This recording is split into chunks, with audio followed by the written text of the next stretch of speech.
আসসালামু আলাইকুম। আজকে আমরা তৃতীয় শ্রেণীর ইউনিট 1 লেসন 4 নিয়ে আলোচনা করব এবং এর অর্থগুলো জানব।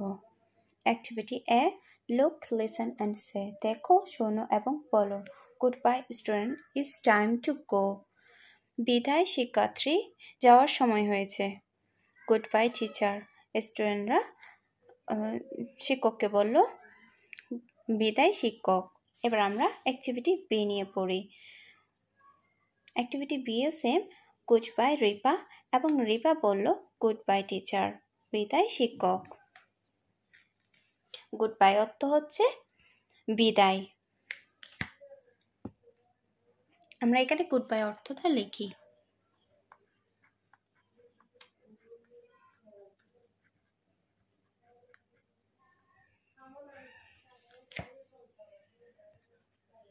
এবার আমরা ইউনিট 1 লেসন 4 এর অ্যাক্টিভিটি সি নিয়ে পড়ব এবং এর অর্থ সহ জানব। দেখতে পাচ্ছি একটা ছেলে এবং একটা মেয়ে আছে একটা দোকানের সামনে। দেখি ওরা কি নিয়ে আলোচনা করছে। আমরা এখানে পড়ে তা অর্থ জানব। রাহাত, ছেলেটির নাম রাহাত, মেয়েটির নাম Namira. Rahat, hello Namira, how are you? Rahat বলল, হ্যালো নামিরা, কেমন আছো তুমি? Namira, I am fine thanks and you? Namira বলল, আমি ভালো, ধন্যবাদ, তুমি কেমন আছো? রাহাত, আই এম গুড, আমি ভালো। Where are you going? Rahat বলল, তুমি কোথায় যাচ্ছ? Namira, I am going to buy some medicines.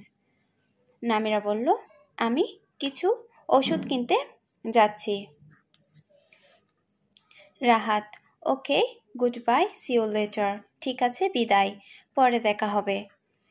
Namira, good bye. নামিরাও বিদায় জানালো। এবার আমরা সেন্টেন্সগুলোর অর্থ জানব। যেমন হাউ আর ইউ অর্থ তুমি কেমন আছো তুমি। আই এম গুড বা আই এম ফাইন দুইটার অর্থই আমি ভালো আছি। হোয়ার আর ইউ গোয়িং অর্থ তুমি কোথায় যাচ্ছ। I am going to buy some medicines আমি কিছু ওষুধ কিনতে যাচ্ছি।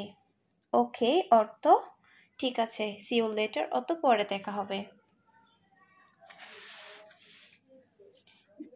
ডি বলল, act out the dialogue in activity C with your friend. তোমার বন্ধুর সাথে সি কার্যকলাপ থেকে সংলাপটি অভিনয় করো। এই সংলাপটি তোমার বন্ধুর সাথে তুমি অভিনয় করবা।